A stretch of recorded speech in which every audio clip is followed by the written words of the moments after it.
11 দলের প্রতীক দাঁড়িপাল্লার প্রতীকে সিল মেরে সংসদে কথা বলার জন্য অসংখ্য প্রতিনিধি পাঠিয়েছেন, আপনাদের ধন্যবাদ জানাই।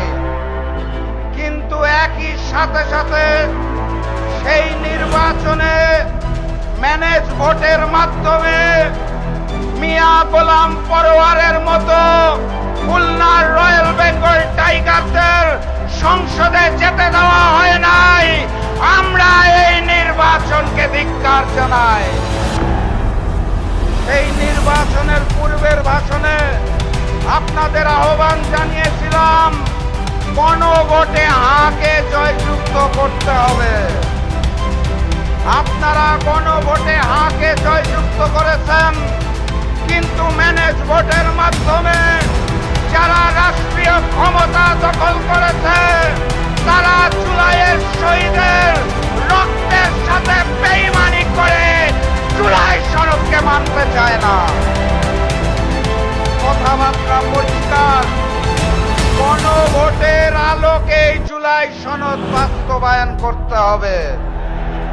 তারা আবার সংসদে যে বলতে চায় অক্ষরে অক্ষরে নাকি জুলাই সনদ বাস্তবায়ন করবে। কোন অক্ষর? কার অক্ষর? আমরা হিন্দুস্তানের অক্ষর চিনি না, আমরা বিএনপির গুলশান অফিসের অক্ষর চিনি না, আমরা জুলাই শহীদদের অক্ষর চিনি, গণভোটের অক্ষর চিনি।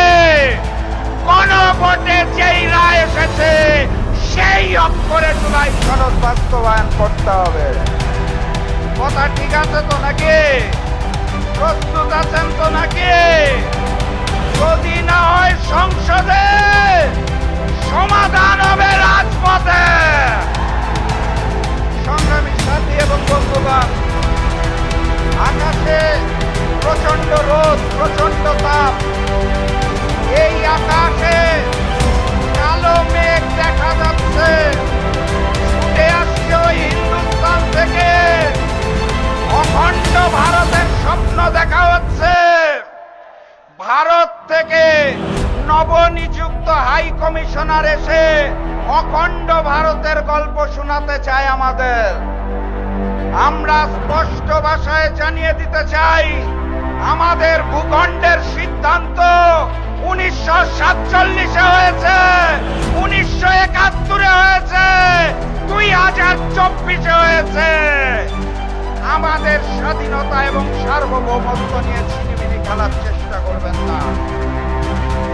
এই খুলনা অঞ্চলে দীর্ঘদিন ধরে হিন্দু এবং মুসলমান কাঁধে কাঁধ মিলিয়ে বসবাস করছে। কোনো সমস্যা আছে? নতুন করে ভারত থেকে দাবি তোলা হচ্ছে রয়ের প্রেসক্রিপশনে হিন্দুদের জন্য নাকি বাংলাদেশে আলাদা ভূখণ্ড প্রয়োজন। বাংলাদেশে হিন্দু মুসলমান কোনো ভেদাভেদ আছে? ভেদাভেদ আছে ওই ভারতে। ওখানে কুরবানি করতে দেওয়া হয় না, ঈদের নামাজ পড়তে দেওয়া হয় না। আমরা তো ভারতের 20 কোটি মুসলমানের জন্য আলাদা ভূখণ্ড চাই নাই। আপনারা কেন বাংলাদেশের দিকে চোখ দিচ্ছেন? এই বাংলাদেশের চট্টগ্রাম বিভাগ নিয়ে আগে থেকে ষড়যন্ত্র চলছে। নতুন করে এখন রংপুর বিভাগ নিয়েও তারা ষড়যন্ত্র করতে চায়।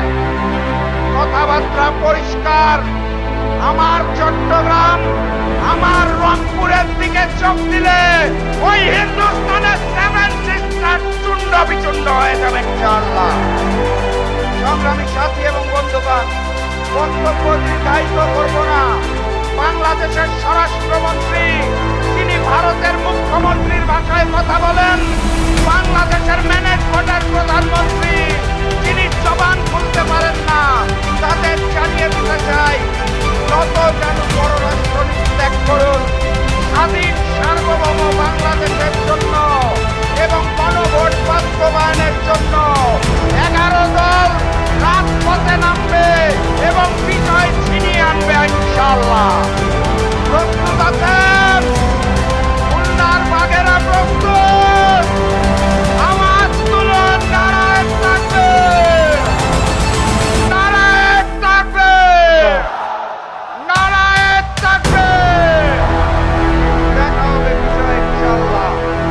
বিজয়ের পথে যাত্রা শুরু জীবন অথবা মৃত্যু। আসসালামু আলাইকুম।